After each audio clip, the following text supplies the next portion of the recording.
Avez-vous déjà ressenti cette boule d'angoisse permanente à l'idée d'aller au travail ? Cette sensation d'être observé, jugé, humilié par certains ou certaines de vos collègues ou supérieurs hiérarchiques ? Le harcèlement au travail est un fléau silencieux qui touche des millions de personnes et peut briser des vies. J'en ai été victime, moi, une femme forte, indépendante, passionnée par mon métier, par mes métiers. Mais face au harcèlement, je me suis sentie impuissante, perdue, trahie. Et je suis là pour vous dire que vous n'êtes pas seul et qu'il y a de l'espoir. Dans cet épisode, je vais partager avec vous mon histoire. Vous découvrirez comment, malgré les épreuves, on peut transformer une douleur en force. Aujourd'hui, je suis hypnothérapeute et coach de vie, dédiée à aider d'autres femmes victimes de harcèlement, de relations toxiques et de parcours de vie douloureux. Je les accompagne sur leur chemin de guérison et de transformation pour qu'elles retrouvent leur confiance, leur voix et leur pouvoir tout féminin. Mon histoire est l'histoire de nombreuses femmes. Elle est la preuve que le harcèlement au travail ne doit pas avoir le dernier mot. C'est un défi, oui, mais c'est aussi une opportunité de se découvrir, de se renforcer et de se réaliser pleinement. Alors si vous êtes victime de harcèlement ou que vous connaissez quelqu'un qui l'est, ne restez pas silencieuse. Parlez, dénoncez et surtout n'abandonnez jamais. Ensemble, on peut briser le silence et créer un monde du travail plus respectueux et plus juste. Surtout pour nous les femmes. L'égalité, c'est pas vraiment encore ça chez nous. Alors, restez avec moi pour découvrir ce parcours, mais surtout pour savoir comment s'en sortir ou comment aider d'autres personnes à se reconstruire en une femme puissante et épanouie. Je suis Anouk Troyet et je vous souhaite la bienvenue chez Elle et la Lune, le podcast inspirant qui va vous aider à entrer en action afin d'incarner et briller de tous les feux de votre belle puissance féminine. Alignement, liberté, osons notre féminin sauvage, célébrons l'énergie féminine, honorons notre nature lunaire en nous connectant à notre véritable essence. Alors préparez-vous pour un merveilleux voyage à travers le cosmos féminin. Sans plus attendre, je laisse la place à l'épisode du jour. Bonne écoute! Aujourd'hui, et afin que ça soit quand même plus sympa, je vais vous raconter l'une de mes propres histoires, comme si c'était celle de quelqu'un d'autre. Parce qu'on est nombreuses, bien trop nombreuses à être victimes de harcèlement, que ce soit dans le privé ou sur nos lieux de travail. J'accompagne les femmes dans ce domaine avec ces parcours de vie douloureux. Et j'en entends et j'en vois tellement. Et ça me fait vraiment mal au cœur. Sans compter que j'ai vu aussi d'autres femmes avant moi, au même poste de travail, qui ont eu les mêmes soucis. Et quand on ose lever le voile et qu'on ose en parler, parce que souvent, malheureusement, on a honte de parler de ce genre de choses, parce qu'on a l'impression, parce que ces gens-là, ces personnes qui sont manipulatrices, justement, sapent notre confiance en nous et nous font passer pour des incompétentes, justement, pour pouvoir nous contrôler. Donc, c'est vraiment important de pouvoir en parler. Alors, je commence l'histoire de Marie. Marie était une femme forte, du moins c'est ce qu'elle croyait. Elle avait des certificats de travail élogieux et une réputation de bonne employée et d'excellente collègue. Elle voyait sa carrière professionnelle comme une source de plaisir bien rémunérée. Étant toujours curieuse de nouvelles expériences, elle avait un grand CV. Et elle avait acquis de multiples cordes à son arc. Elle avait été agente de voyage, employée de transport aérien dans une célèbre compagnie suisse, ça c'était vraiment le top du top, agente de sécurité, employée de commerce dans une assurance et finalement collaboratrice de gérance immobilière. Chaque nouveau poste semblait prometteur et elle avait beaucoup de plaisir à exercer tous ces métiers. Elle élevait seule ses 2 enfants et étant divorcée d'un pervers narcissique, elle savait que rien ni personne ne lui faisait plus peur. Rien ne pouvait être pire que ça. Pourtant, sa fille la mettait en garde. « Maman, ne t'emballe pas, tu dis toujours ça au début. Méfie-toi quand même et ne prends pas les problèmes des autres sur toi. » Quelle sagesse pour cette petite fille de 10 ans. Alors, le premier jour de travail, quand Marie se rendit dans cette nouvelle gérance immobilière, c'était un tout nouveau poste pour elle, un tout nouveau challenge. La RH en poste qui l'accueilla lui indiqua que finalement, elle ne travaillerait pas avec la gérante d'immeuble indiquée dans le contrat, mais avec Robert, un homme âgé d'une 60aine d'années. Elle l'informa également que ce monsieur avait un caractère odieux, méchant, et qu'il avait usé 6 secrétaires en 2 ans. Super, hein? Franchement, pour un premier jour de travail, c'est génial. On est tout de suite en confiance. Marie était d'ailleurs priée de signaler tout problème avec ce fameux Robert. Super.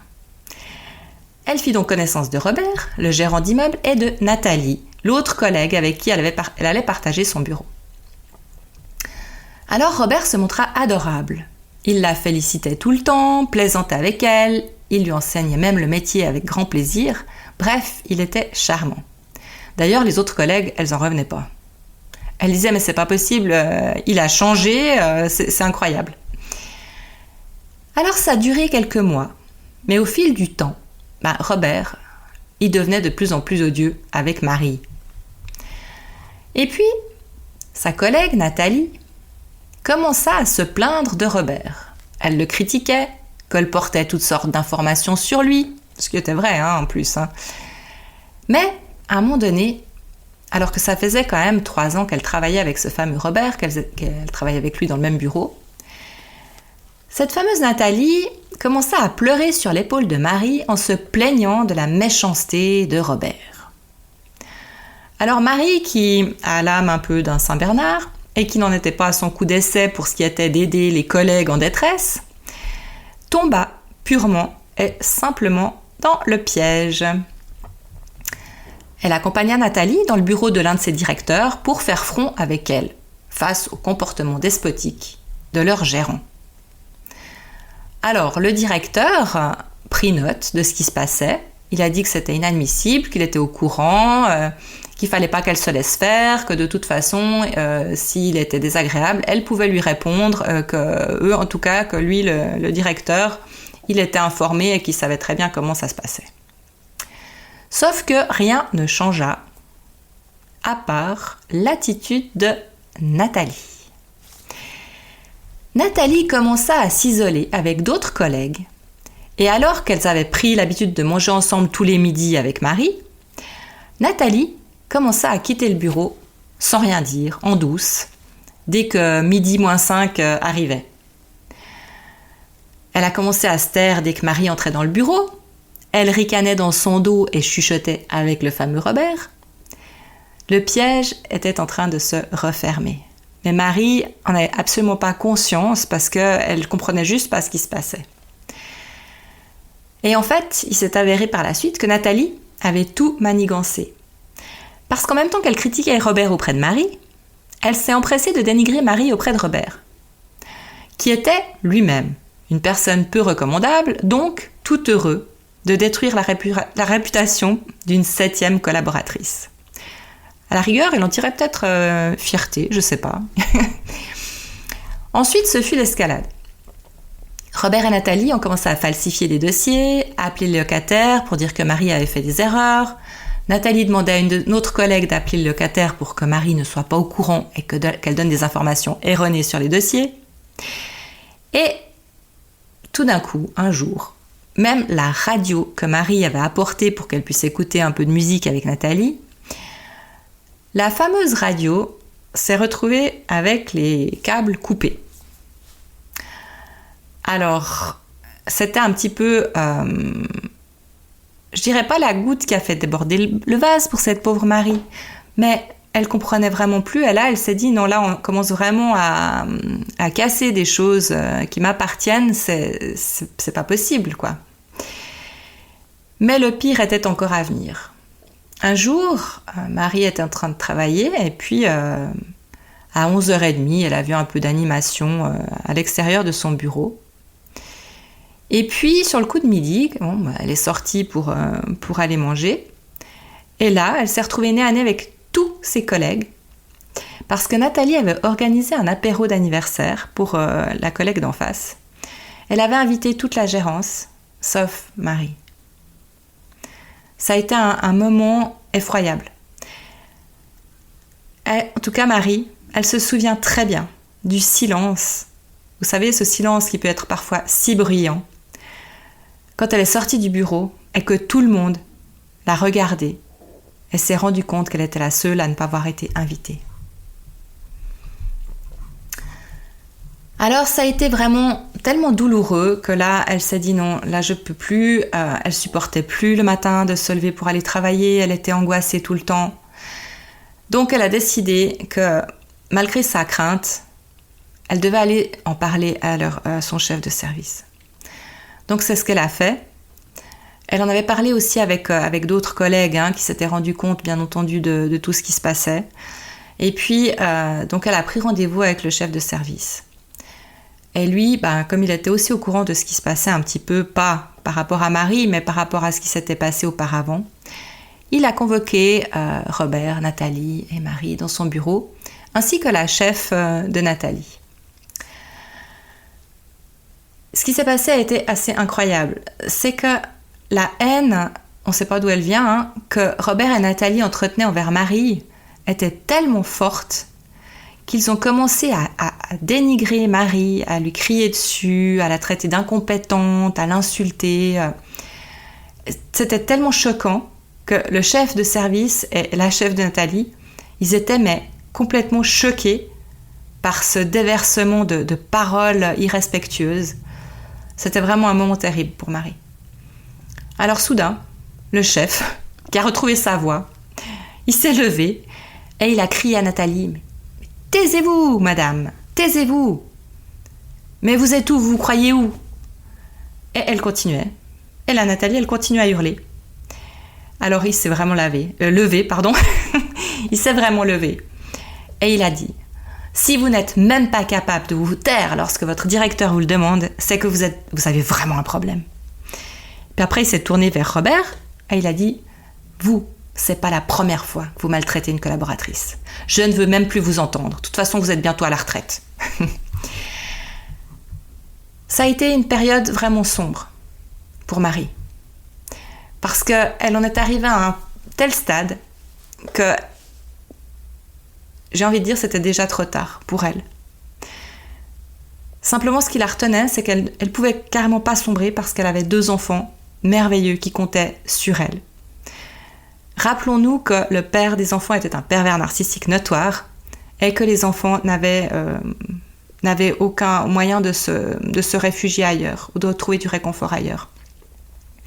Donc elle était obligée et c'est ce qui lui a donné aussi la force de remonter. C'est souvent le cas pour nous les femmes. On trouve très souvent les ressources en nous pour surmonter les pires épreuves. Donc Marie était déjà en burn-out, mais elle a décidé qu'il fallait qu'elle se sorte de là, par amour pour ses enfants. Elle a trouvé une lueur d'espoir grâce au coaching, au chamanisme et à l'hypnose, et ces pratiques lui ont permis de se reconstruire et de retrouver confiance en elle et en la vie. L'histoire de Marie, mon histoire, c'est celle de milliers de femmes, et c'est aussi un message d'amour et de transformation, d'espoir que je veux apporter. C'est un témoignage de la force qui réside en chacune de nous. On peut surmonter les épreuves les plus difficiles et redevenir des femmes puissantes et authentiques.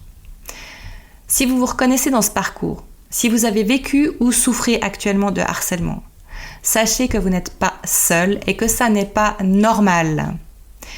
On entend très souvent quand on se retrouve dans ce genre de situation « Oui, mais c'est normal, de toute façon, rien n'est jamais rose dans un bureau, les femmes entre elles sont insupportables, et patati et patata. » C'est faux, ça n'est pas normal et on n'a pas à le subir. Donc, si vous connaissez quelqu'un, une collègue, un collègue, le harcèlement, elle arrive aussi chez les hommes, mais c'est quand même plus fréquent chez les femmes. Donc si vous connaissez quelqu'un ou que vous côtoyez quelqu'un qui se trouve dans cette situation, s'il vous plaît, ne fermez pas les yeux. C'est vraiment une forme de manipulation qui est très courante. Des solutions existent pour se libérer de cette souffrance et se reconstruire.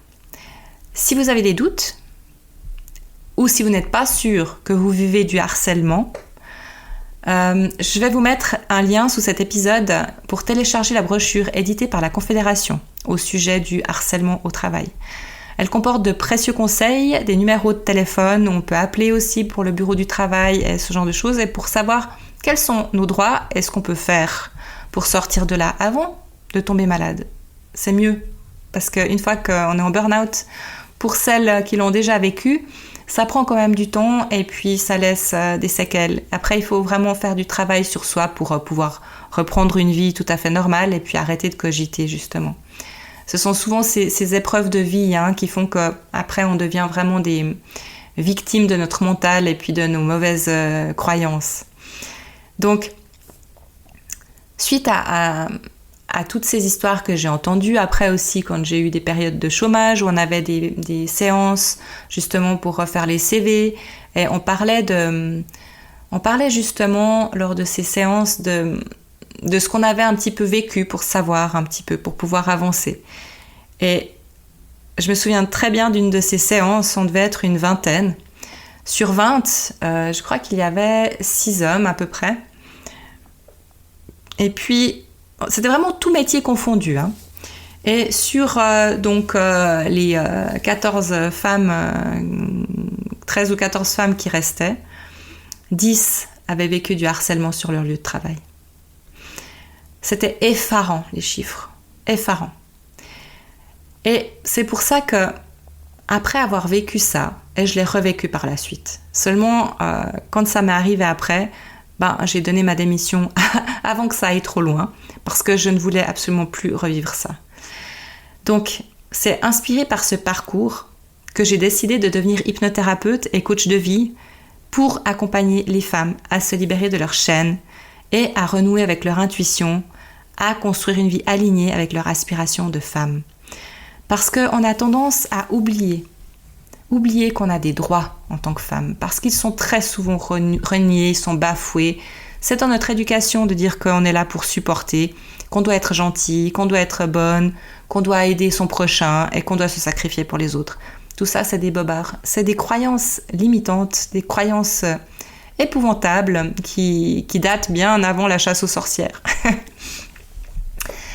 Et moi, je suis persuadée que plus nous serons nombreuses à réagir et à briser le silence établi justement par les pervers narcissiques, les manipulateurs de toutes sortes, par les médias, plus les femmes pourront se libérer de siècles de soumission et de croyances qui les empêchent de vivre en toute confiance, dans le respect de leur féminité. Alors, libérons-nous du patriarcat et vivons enfin des vies alignées avec nos énergies et notre sensibilité. Et tout ça, je peux vous l'assurer, ça peut se faire et ça devrait se faire main dans la main avec des hommes qui sont respectueux et aimants. Parce qu'il y en a de plus en plus, heureusement. Et ils sont aussi victimes des propres croyances liées aux hommes, justement. Et j'ai énormément aussi de clientes qui n'osent plus avoir de relations amoureuses parce qu'elles ont vécu des choses comme ça et qu'elles pensent que tous les hommes sont de la même manière. Alors autant, nous, en tout cas moi perso, ça m'agace quand un homme dit oui, toutes les femmes elles sont comme ci, toutes les femmes elles n'en veulent qu'à notre argent, toutes les femmes elles veulent que nous passer la corde au cou, toutes ces crétineries qu'on entend tout le temps. Mais eux aussi, ils en entendent aussi beaucoup, des femmes qui disent de toute façon les hommes sont tous les mêmes, ils sont tous infidèles, ils sont tous machos, ils sont tous... Eh ben non, et heureusement, il y en a beaucoup, dans un camp comme dans l'autre. Mais heureusement, il y en a aussi beaucoup et de plus en plus dans le camp de ceux qui veulent faire avancer les choses. Donc, n'ayons plus peur de l'autre, n'ayons plus peur de toutes ces croyances, de toutes ces choses, de toutes ces mauvaises expériences de vie. Ne nous laissons pas aveugler par les fausses idées qui sont véhiculées par des gens soi-disant bien pensants qui tentent de nous faire croire que rien ne pourra jamais changer parce que c'est comme ça. Il y a beaucoup de personnes qui sont pessimistes et défaitistes. Mais n'oubliez jamais, nous avons le pouvoir de transformer nos expériences douloureuses en une force motrice extraordinaire. Si vous voulez en savoir plus sur mes accompagnements, vous pouvez tout à fait prendre rendez-vous sur mon site internet et réserver un appel gratuit de 30 minutes. Je serai vraiment ravie d'échanger avec vous sur ces sujets, sur d'autres choses qui vous préoccupent. C'est vraiment ce qui me passionne et c'est ce qui rend ma vie aussi riche et inspirante. Et puis surtout, vos témoignages, les témoignages de mes clientes, ce que je vois